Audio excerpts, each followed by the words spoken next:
como mejor adecuado el lugar. ¿Sí? ¿Sí les está gustando como que está quedando? Bueno, la idea es que cada día podamos dejar mucho mejor el lugar donde nos reunimos.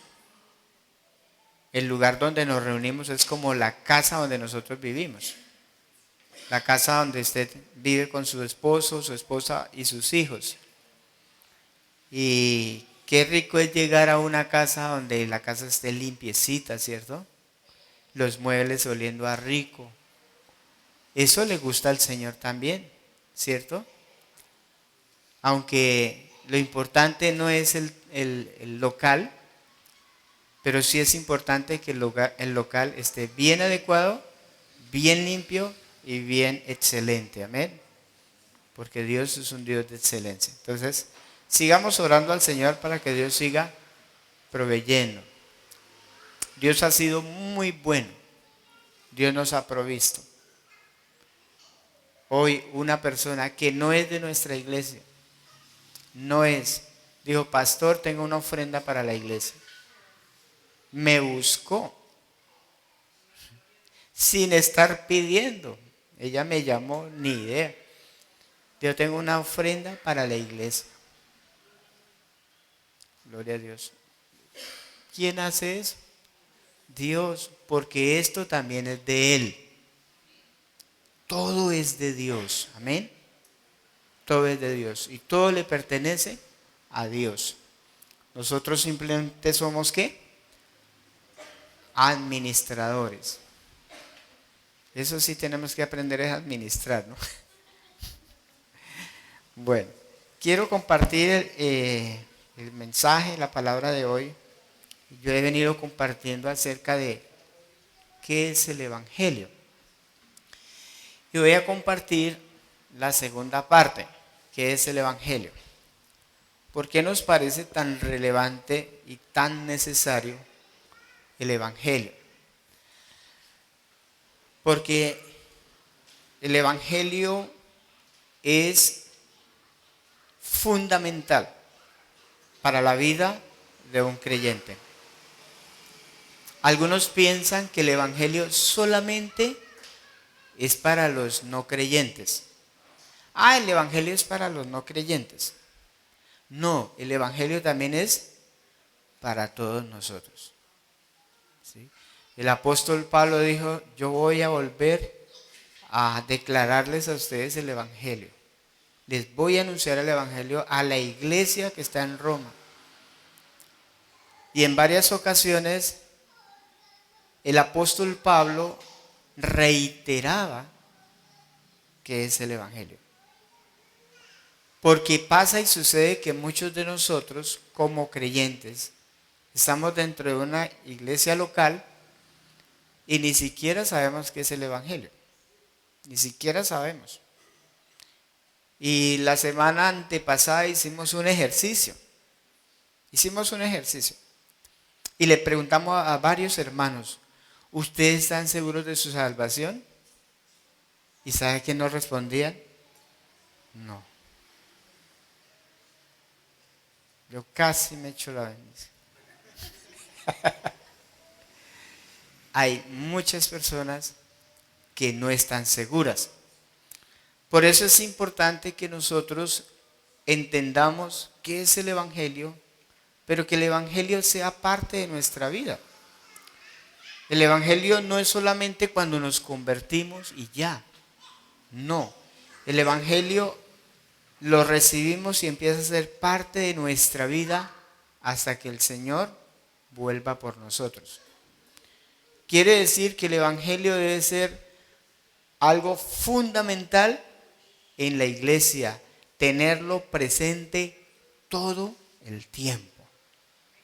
Todo el tiempo. Nosotros podemos aprender mucha doctrina y saber doctrina, pero si el fundamento de esa iglesia no es el Evangelio, toda la doctrina quedará en falso. Es como si usted levantara una casa y usted no le hiciera bases. Así es, no le hace bases. ¿Qué va a pasar cuando haya un temblor? ¿Qué va a pasar cuando venga una inundación? Todo eso se va a ir al piso. Porque el Evangelio es fundamental para la iglesia y nunca se nos debe olvidar. Tenerlo presente todo el tiempo. Pero vamos a orar, que el Señor nos enseñe. Amén. Señor Padre eterno, gracias por tu misericordia. Gracias por estar aquí con nosotros. Gracias por hacernos parte de una iglesia. Gracias por hacernos parte de ti, parte de tu familia. Gracias, Señor, porque tú nos reúnes para edificarnos, para que nos exhortemos, para que nos afirmemos, para que estemos seguros en quién hemos creído, para que podamos animarnos, para que podamos fortalecernos, para que podamos tener comunión unos con otros. Gracias, Señor. Gracias por la iglesia. Gracias por ese diseño perfecto. Gracias, mi buen Dios, por dejarme ver mi necesidad de ti y la necesidad que tengo de la iglesia, de pertenecer a una iglesia. Gracias, Señor. Eres precioso, eres maravilloso, Señor. Muchísimas gracias, Espíritu Santo. Te ruego que nos enseñes, que nos hable, que nos asista y hable a nuestro corazón. Que sea tu palabra, Señor. Que no sean mis argumentos, sino que sea tu palabra, Señor. Que prevalezca sobre toda mentira, sobre todo engaño, Señor. En el nombre de Cristo Jesús. Amén. Bien, vamos a primera carta a los Corintios, capítulo 15.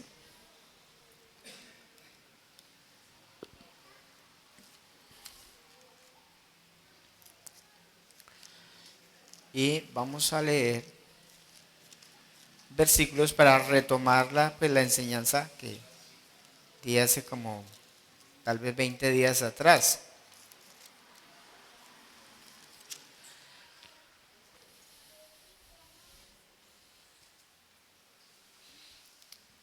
Dice en versículo 1, si podemos leerlo todos, si usted tiene la Reina Valera, o si no, ahí está en la pantalla.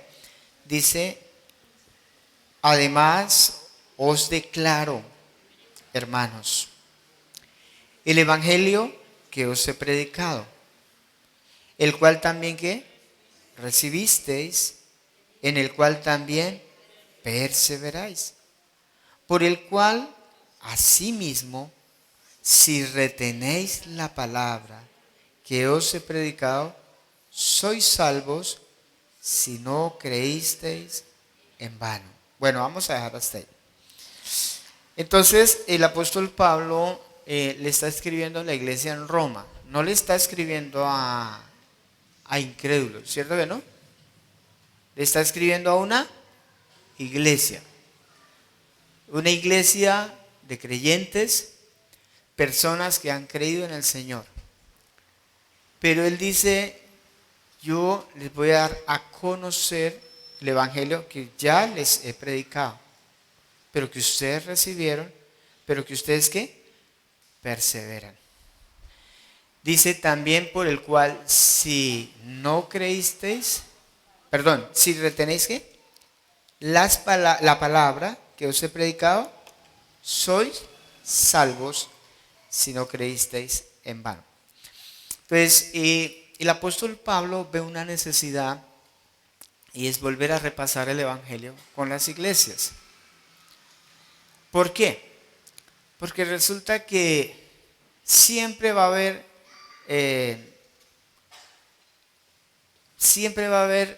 ataques de Satanás a la iglesia, donde va a querer entrar filosofías.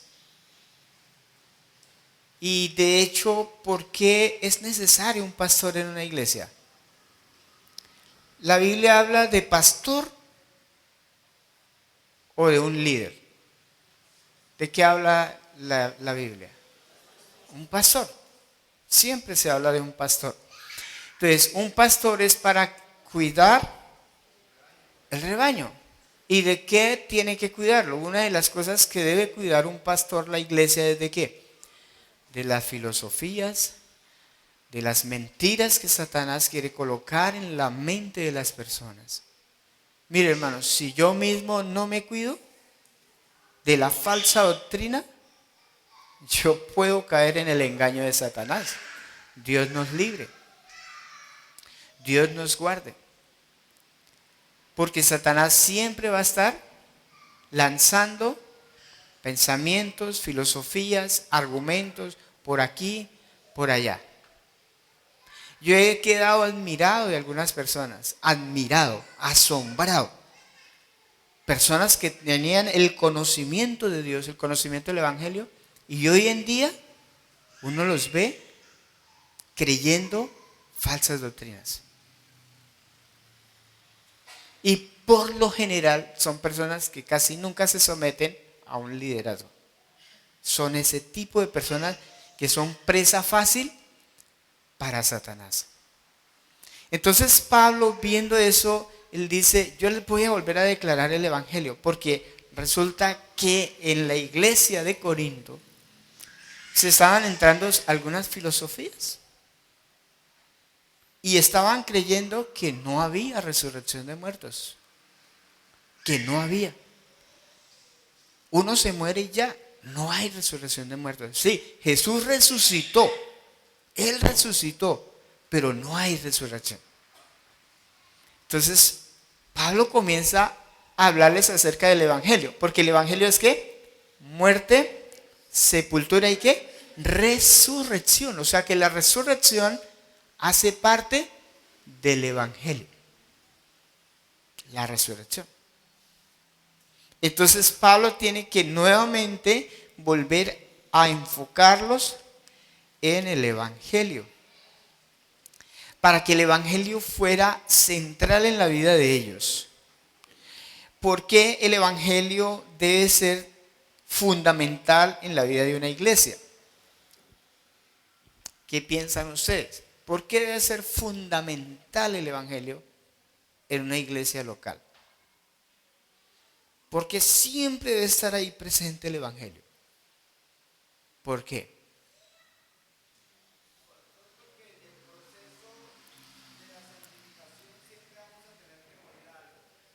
Ajá, bien.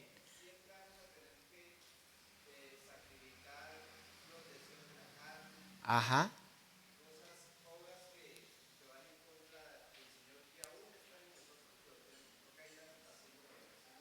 ajá. Ahí está la muerte, ¿cierto? Presente, la muerte de Cristo.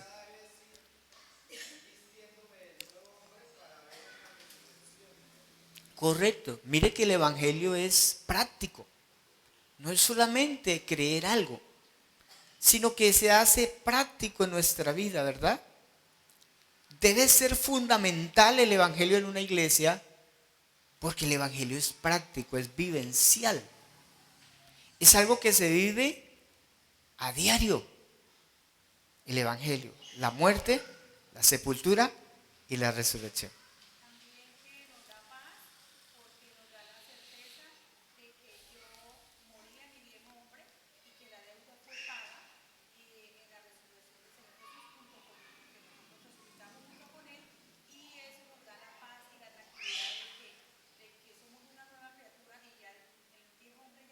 Ajá. Bien, mire, interesante eso. Cuando usted ha creído en el Evangelio, usted es una persona que vive sin complejo de culpa.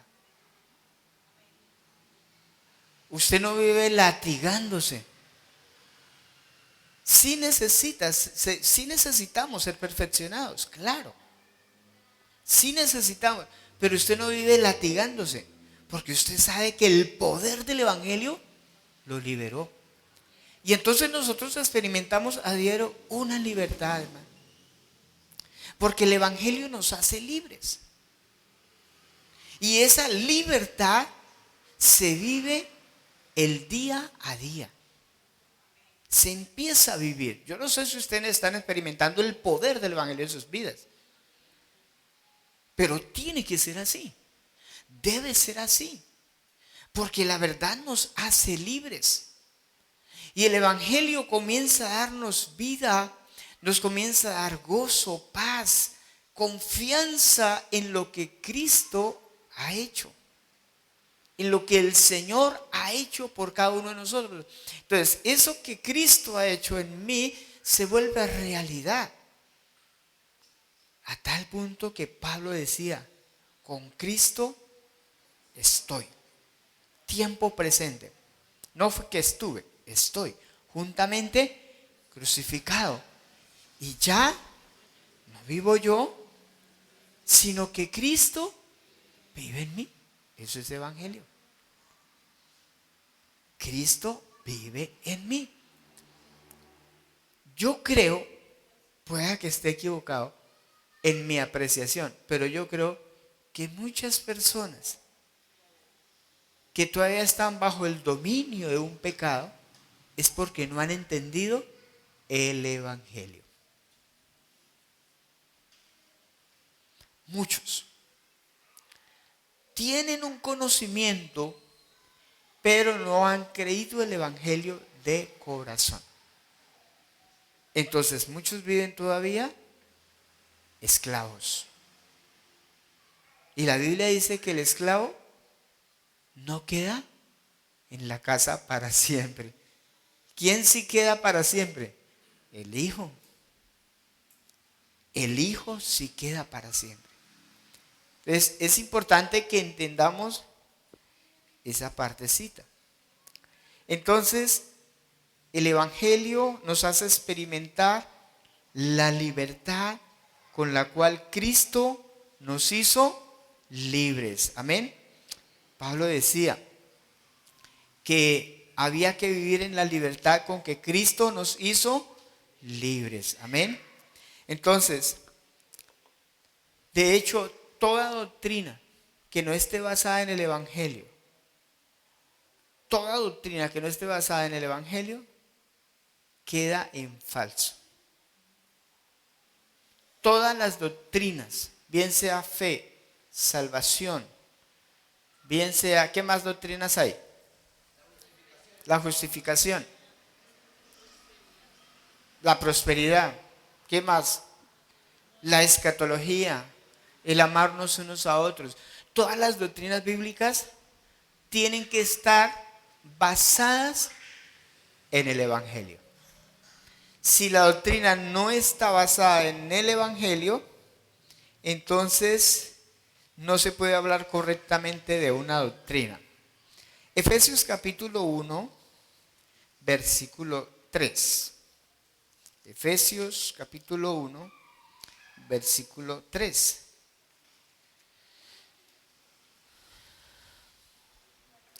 Dice, bendito sea el Dios y Padre de nuestro Señor Jesucristo, que nos bendijo, ¿cómo? ¿Cómo nos bendijo? Con toda bendición espiritual en los lugares que. ¿Cómo nos ha bendecido Dios? Con toda bendición. ¿Pero en quién? En Cristo. Nos ha bendecido, o sea que estamos benditos. De hecho, por eso casi no usamos Dios te bendiga, sino hola bendecido. Porque los creyentes estamos bendecidos. No es que sea malo decir Dios te bendiga. Vamos a empezar a irnos a ser legalistas con eso. Pero sí es bueno como que usemos unos términos más adecuados, ¿cierto? Un bendecido día. ¿Por qué? Porque estamos bendecidos con toda bendición. Pero en los lugares celestiales, eso quiere decir que es algo más que algo terrenal. Versículo 4. Según nos escogió, ¿en quién? En Cristo. ¿Cuándo? Antes de la fundación del mundo. ¿Para qué? Para que fuésemos santos y sin mancha delante de Él. Entonces, ¿para qué nos escogió el Señor? ¿Sabe? Dios te escogió en Cristo desde antes de la fundación del mundo. O sea que antes de la fundación del mundo, ya Dios pensaba en nosotros. Ya Dios nos había escogido ¿en quién? En Cristo. No quiere decir que Dios dice usted va a ser salvo, usted sí, usted no, usted no. Porque algunos malentienden ese tipo de doctrina. No, es que en Cristo, entonces Dios, ¿qué hace? Diseña la fe en Cristo para que todo aquel que crea en Él y esté en Él es un escogido de Dios. Es un escogido del Señor. Porque algunos enseñan que si fuimos escogidos, usted es salvo como sea. ¿Sí? Y si usted no fue escogido para salvación, así venga a la iglesia, se va a perder. No, eso no es así. Es correcto. Como si Dios anulara la voluntad del ser humano. No. Entonces nos escogió. Versículo 5. En amor, habiéndonos predestinado. Esa palabra predestinado también es mal interpretada. Predestinado significa un destino antes de. Pero ¿en quién nos predestinó? En Cristo. Quiere decir que si usted cree en Cristo, Dios ya le da un destino. ¿Cuál es el destino? Que todo aquel que crea en Cristo sea salvo y tenga vida eterna. Entonces la salvación ¿para cuántos es? Para todos. Entonces, ¿a quién debemos predicarle el evangelio? A todo el mundo. Porque Dios quiere que todos los hombres sean ¿qué? Salvos. Eso es lo que hay en el corazón de Dios. El calvinismo tiene sus cosas. Por ejemplo, dice que salvos una vez, salvos para siempre. ¿Cierto? Ahorita vamos a ver algo acerca de eso. Dice el versículo siguiente. En amor habiéndonos predestinado para hacer ¿qué? ¿Cuál fue el destino? Ser adoptados, hijos suyos, ¿por medio de quién? De Jesucristo, según el puro afecto de su voluntad, o sea, esa voluntad pura de Dios, para alabanza de la gloria de su gracia, con la cual, ¿cómo nos hizo aceptos? En el amado.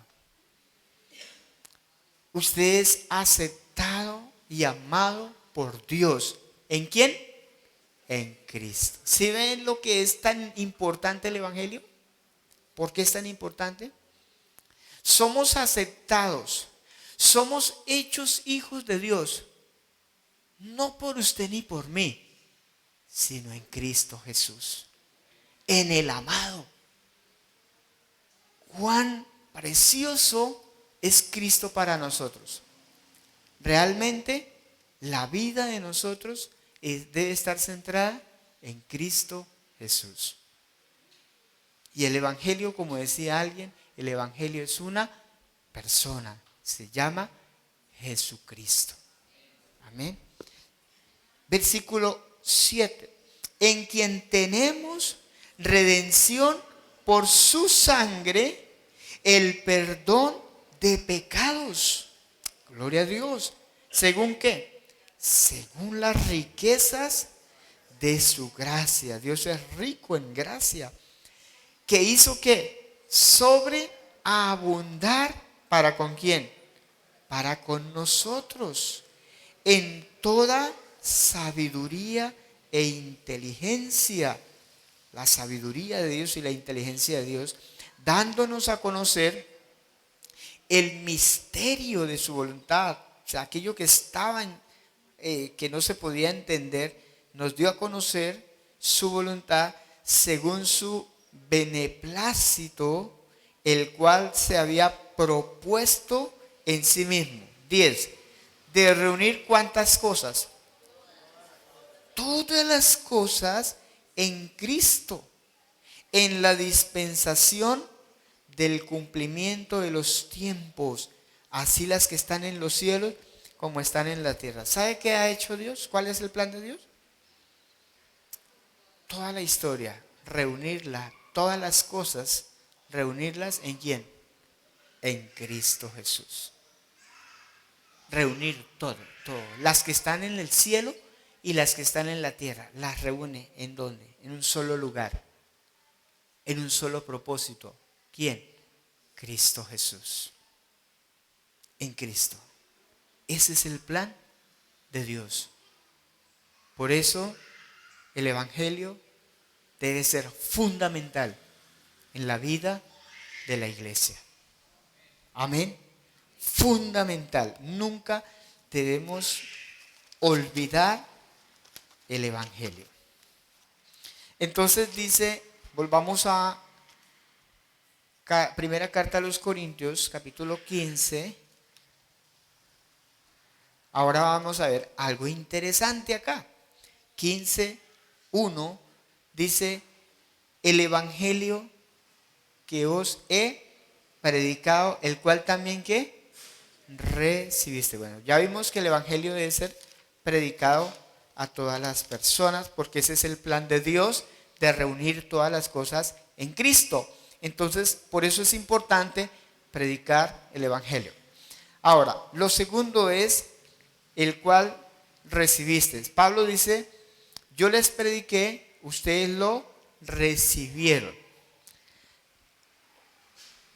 El Evangelio debe tener una respuesta de parte del hombre para que haya salvación. O sea, si yo presento el Evangelio, debe haber una respuesta de parte de la persona hacia el Evangelio. O sea que el Evangelio se debe ¿qué? Recibir. No solamente entenderlo, porque hay personas que entienden el Evangelio, pero no lo han recibido. Y cuando la Biblia habla de recibir, es de tomar algo para sí, tiene que ver con una respuesta de parte del hombre hacia el Evangelio. Hechos 2, versículo 40. Hechos 2, versículo 40. Dice, y con otras muchas palabras testificaba y ¿qué? Les exhortaba diciendo, ¿qué les decía? Sed salvos de esta perversa generación. O sea, tiene que haber una respuesta de parte del hombre. Aunque nosotros, dije la vez pasada, nosotros no pusimos nada en el ¿cómo se llama? ¿Cómo le decimos? En la obra redentora de Cristo no pusimos nada. Pero de parte de nosotros sí debe haber una respuesta hacia el Evangelio. ¿Cómo se es salvo de la perversa generación? De esta perversa generación. Por medio del Evangelio. O sea que yo recibir el Evangelio para ser salvo de esta perversa generación. Hechos capítulo 22, versículo 16.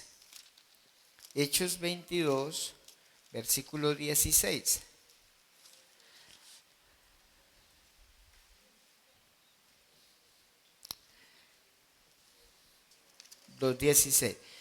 Dice, y ahora pues, ¿por qué te detienes? Levántate y bautízate y lava tus pecados. ¿Cómo? Ajá. O sea, aquella persona que estaba orando por Pablo, cuando el Señor se le revela a Pablo, él dijo, ¿quién eres, Señor? ¿Qué quieres que yo haga? Y el Señor dice, levántate, ve a Damasco, allá se te dirá lo que debes hacer. Entonces Dios envió a alguien a un creyente maduro que orara por Pablo. Ananías, y oró por él, fue sano y le dijo, no, ¿qué está esperando? Levántate, bautízate, lava tus pecados. ¿Cómo? Invocando el nombre del Señor. ¿Cuántos ya invocaron el nombre del Señor? ¿Qué es invocar? ¿Qué es invocar? Pues es identificarse con lo que el Señor ya hizo por usted y por mí. Se identifica, invoca, cree en el Señor de todo corazón. Entonces, lava tus pecados quiere decir, toma el Evangelio, recíbelo para que sus pecados sean limpiados. Ezequiel 18. Ezequiel 18, 30.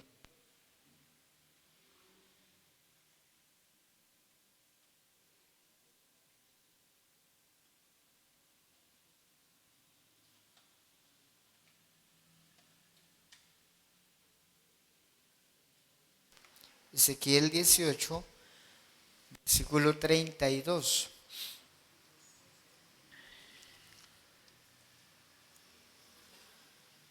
Ezequiel 18, versículo 32. Ezequiel está después de Lamentaciones. 32. Dice, el Dios hablándole al profeta, porque no quiero la muerte del que muere, dice Jehová el Señor. Luego, ¿qué dice? Convertíos, pues, ¿y qué? Y viviréis. Entonces, ¿qué había que hacer? ¿Qué les estaba diciendo el Señor a las personas que hicieran? Que se ¿qué? Convirtieran. ¿Qué es convertirse? Volverse de su mal camino. Sí, arrepentirse. Entonces va para allá y se arrepintió. ¿Y qué hace? Se devuelve. Cambia de camino. Eso es una conversión. ¿Cuántos ya han experimentado conversión? Porque hay creyentes que creen en el Evangelio y siguen lo mismo. Yo pregunto, ¿dónde está la conversión? ¿Cómo? ¿No creyó o creyó y no se convirtió? Está convencido, pero no convertido. Cree en el Evangelio, pero no está convertido. Y el Señor dice convertidos. O sea, tome un camino diferente. ¿Sí? Si yo voy hacia allá, ¿qué es convertirme? Pues devolverme, irme en sentido contrario hacia donde yo iba. Eso es conversión. Porque hoy se ha malinterpretado la gracia de Dios. Hoy se ha malinterpretado la gracia de Dios. Y usted sabe que nosotros estamos influenciados. La iglesia moderna de este tiempo está influenciada por el arminianismo, calvinismo, luteranismo y todos los ismos. Pero nosotros no tenemos que dejarnos influenciar por ninguna corriente. Ojo, hermano, porque hay muchos hermanos en la iglesia, no solamente acá, en otras partes, tienen filosofías todavía. Por ejemplo, ¿qué dice el calvinismo? ¿Salvos una vez? Salvos para siempre, no importa lo que usted haga. Pero eso es verdad, eso dice la Biblia. La Biblia no dice convertidos. Convertidos de sus malos caminos. Entonces, si es salvo en el momento de creer, hay una conversión. ¿Por qué? Porque tomó una decisión por el Evangelio. ¿Sí o no? Si fue salvo en el momento de creer, hay una ¿qué? Conversión. O sea que esa es una respuesta del hombre hacia el Evangelio. Entonces Pablo les había dicho, ustedes recibieron el Evangelio. Les estaba hablando nuevamente qué era lo que ellos realmente habían hecho. Entonces, la conversión o el responder al Evangelio implica el bautismo, la identificación con su muerte, sepultura y resurrección. Entonces vale la pena preguntarnos, ¿nosotros morimos juntamente con Cristo? ¿Se acuerda que Pablo dijo, venga, explíqueme en esto? ¿Cómo así que ustedes dicen que ustedes ya murieron con Cristo y siguen en el pecado? O sea, explíqueme cómo es eso.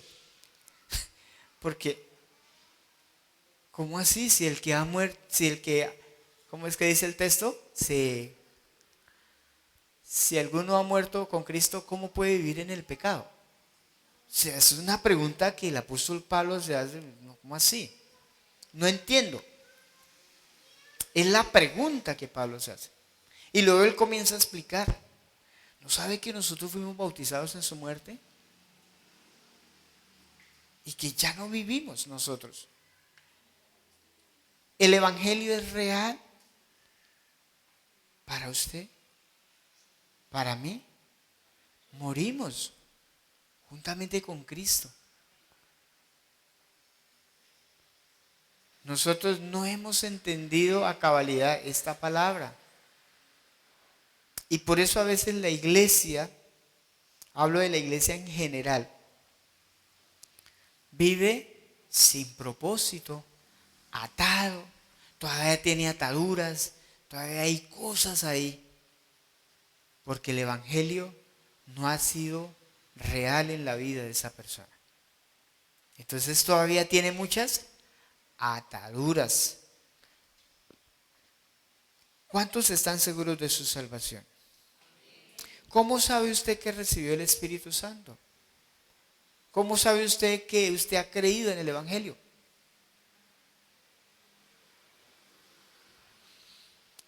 ¿Cómo? Por los frutos.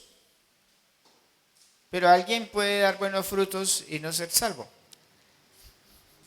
No estoy diciendo que no sea así. Pero alguien puede dar buenos frutos.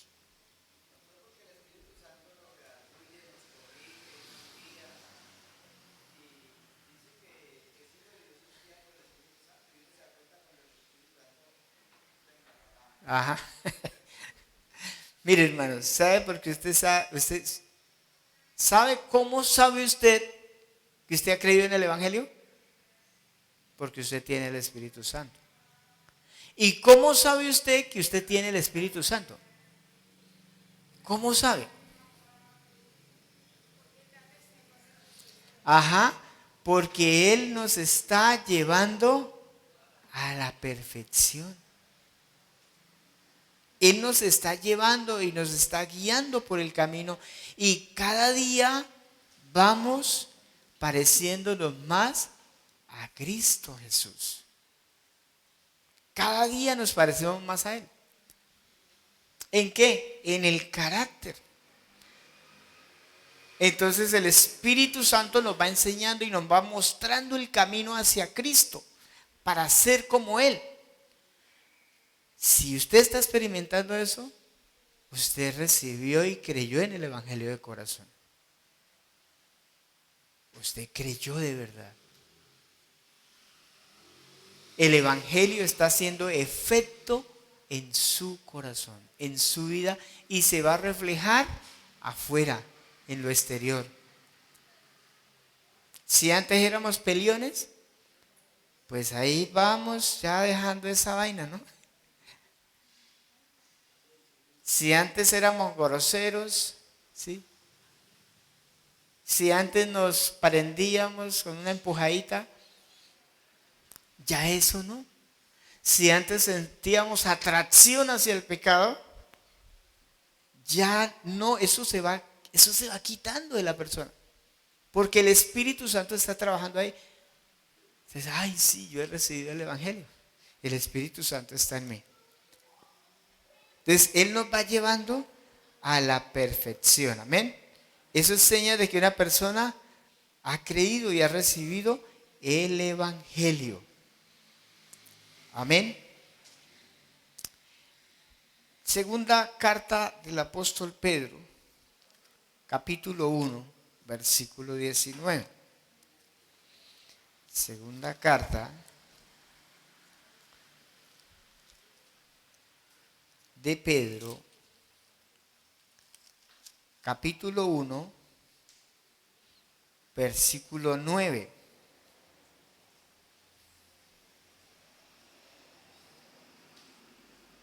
¿Sabe que una persona que ha creído y vive, ha recibido el Evangelio, es una persona que vive en gratitud con el Señor?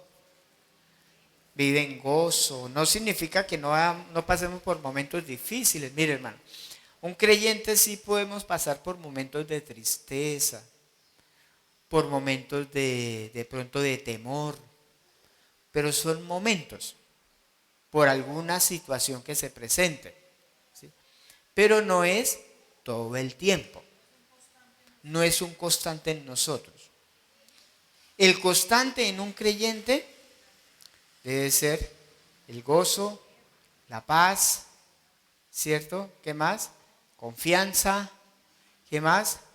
Como cantamos, el coro que cantó Juanito dirigió, él dice, confiar ciegamente aun cuando no vemos claras las cosas, ¿cierto?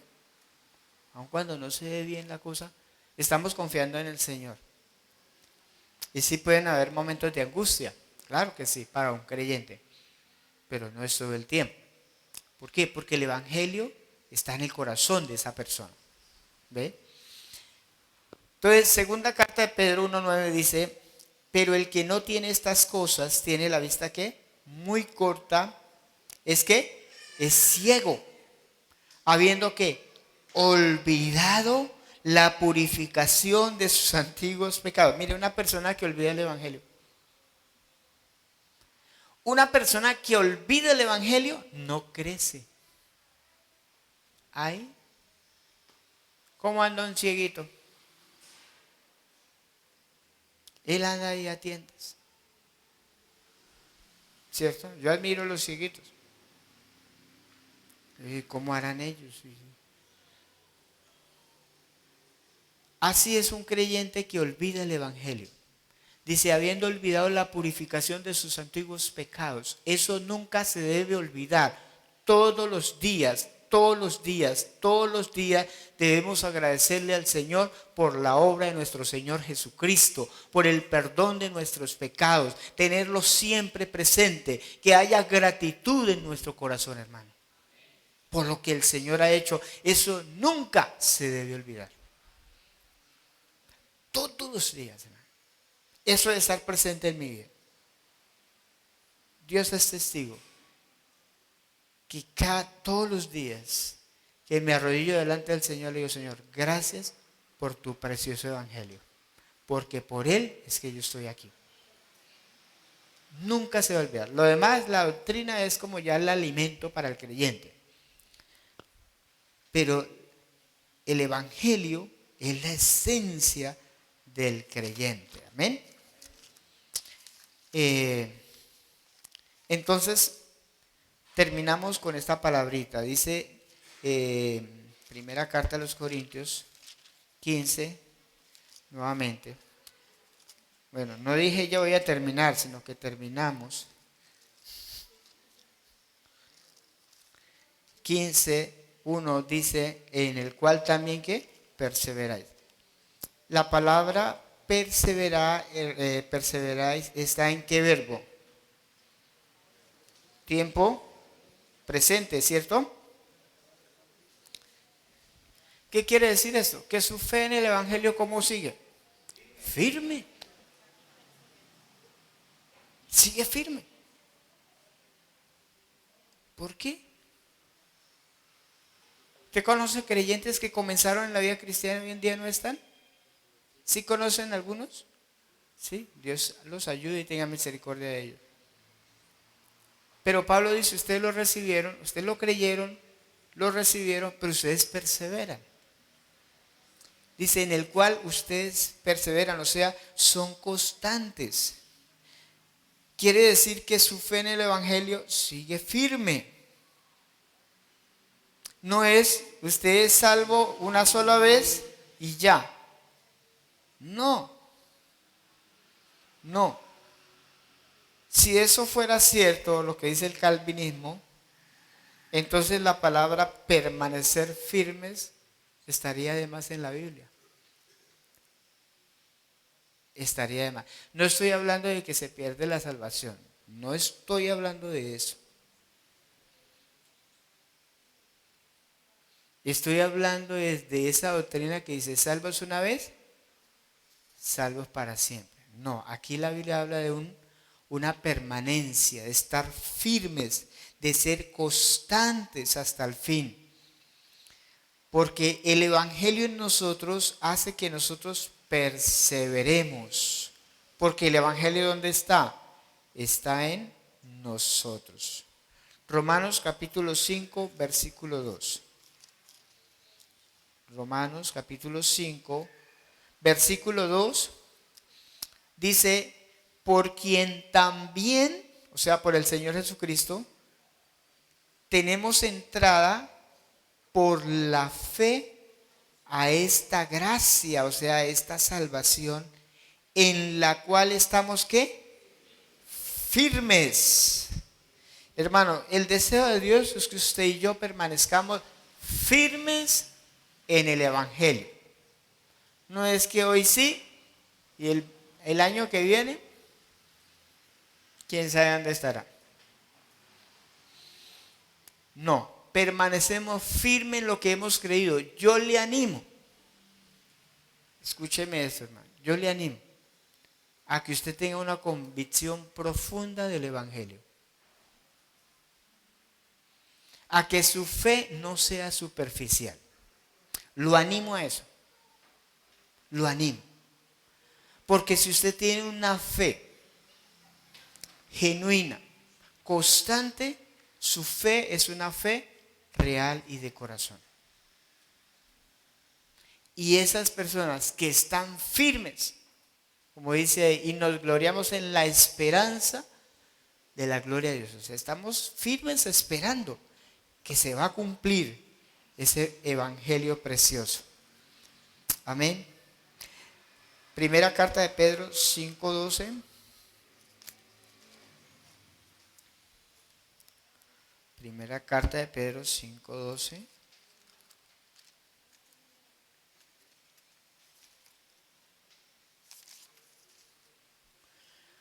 Dice, por conducto de Silvano, a quien tengo por hermano fiel, os he escrito brevemente, amonestándoos y testificando que esta es que la verdadera gracia de Dios en la cual estáis. Hermano, esta es la verdadera gracia.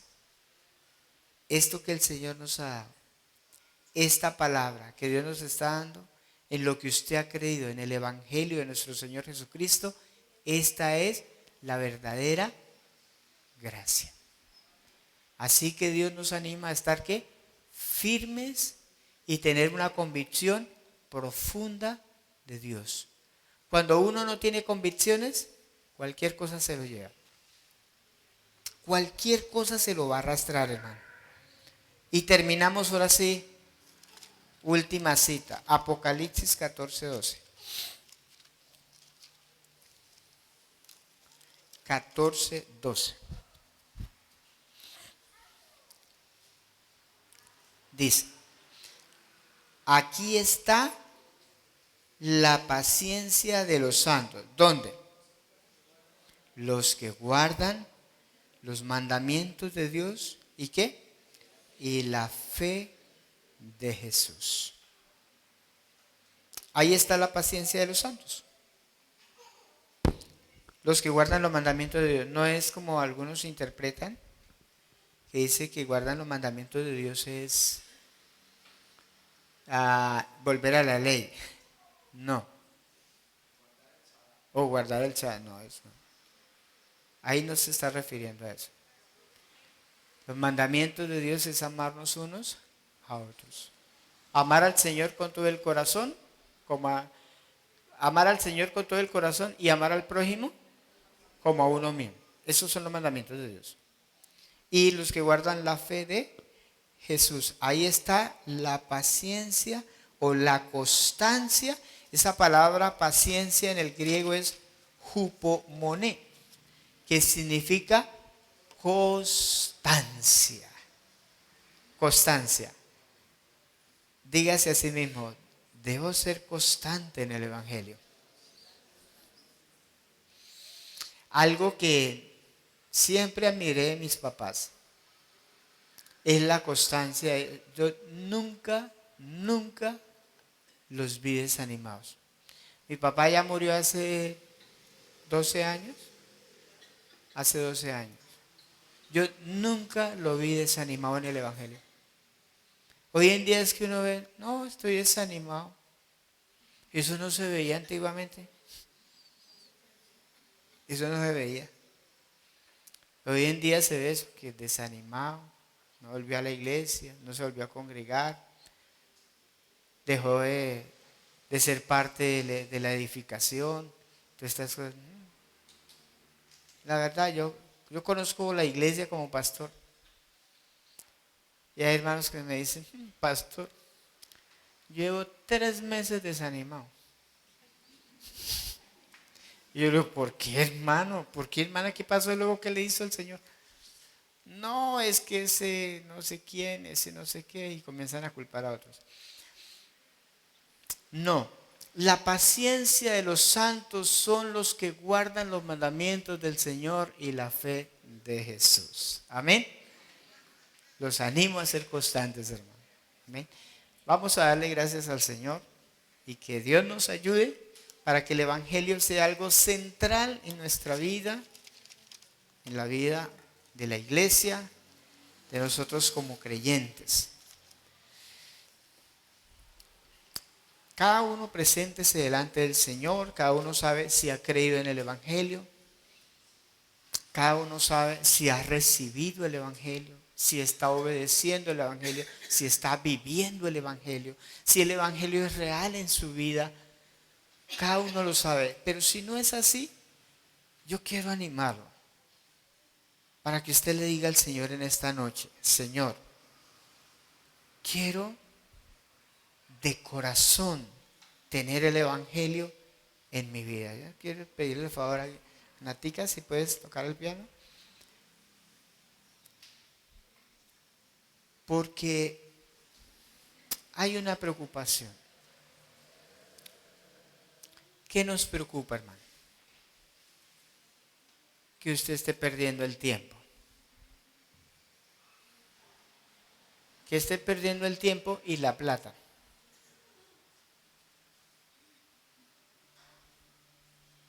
No pierda el tiempo. Es importante sincerarnos de corazón al Señor. Si usted no ha entendido bien el Evangelio, aquí hay hermanos que le pueden explicar el Evangelio. Con toda claridad, se lo pueden explicar. Pero yo quiero animarlo a que usted reciba el Evangelio y persevere en el Evangelio.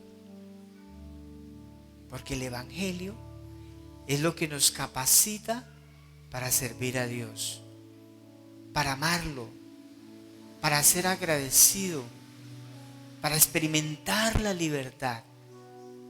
El Evangelio es poderoso. El apóstol Pablo, por el Espíritu Santo, dijo, no me avergüenzo del Evangelio, porque es poder de Dios para salvación. Yo quiero animarlo como iglesia. Quiero animarlo a eso, a que reciba el Evangelio. Porque si usted recibe el Evangelio, usted puede compartir el Evangelio con otros, con toda seguridad. Lo puede compartir con toda convicción. La gente necesita ser salva. Hoy murió mucha gente. Hoy murieron personas importantes en nuestra ciudad. La pregunta es, ¿cómo murieron ellos? ¿Sería que ellos partieron a la presencia del Señor? ¿O ellos se perdieron eternamente? Eso es muy triste. Es muy triste. Pero ¿de quién es la responsabilidad de anunciar el Evangelio? De nosotros. Pero si nosotros no lo vivimos, si nosotros no lo experimentamos, ¿qué podemos dar? ¿Qué podemos compartir? Si no lo vivimos. Señor Padre, amado Señor, aquí estamos. Tú has dejado el Evangelio para que todo el universo esté centrado en Él. Porque hay un propósito de reunir todas las cosas en Cristo. Porque hay un propósito, Señor, de que todo sea reconciliado. Tanto las cosas que están en el cielo como las que están en la tierra sean reconciliadas por medio del Evangelio. Señor, estamos aquí un puñado de tus hijos, pero también presentamos la iglesia que no está presente. Porque deseamos, Señor, poder entender y creer verdaderamente en el Evangelio. Poder vivirlo y experimentar ese poder maravilloso del Evangelio en nuestras vidas. Que los niños, que los adolescentes, que los jóvenes, que los adultos puedan experimentar el poder del Evangelio. Un Evangelio que salva, un Evangelio que cambia, que transforma. Un Evangelio que trae vida, que libera, que liberta. Un Evangelio que trae gozo, que trae paz. Oh Señor maravilloso. Ruego, Señor, que nos ayude. Trae un entendimiento claro. Abre nuestra mente, abre nuestro corazón, Señor. Enséñanos, Espíritu Santo, enséñanos. Haz cosas maravillosas, haz cosas grandes en nuestras vidas, en nuestra familia, en nuestros hijos, Señor. En aquellos que no han podido entender, en aquellos que todavía viven, Señor, dominados por el pecado, que están dominados por alguna situación. Abre el entendimiento, abre el corazón, abre el espíritu, Señor. Vamos a entenderlo, Señor. Oh, amado Señor, bendito Dios, ayúdanos. Dependemos de ti, Señor. Dependemos de ti. Ayúdanos, por favor. Trae esa revelación de tu precioso Evangelio a nuestras vidas, a cada corazón, a cada vida. En el nombre de Jesucristo, nuestro Señor. A ti, Señor, sea toda la gloria, toda la honra y toda la alabanza por los siglos de los siglos. Amén.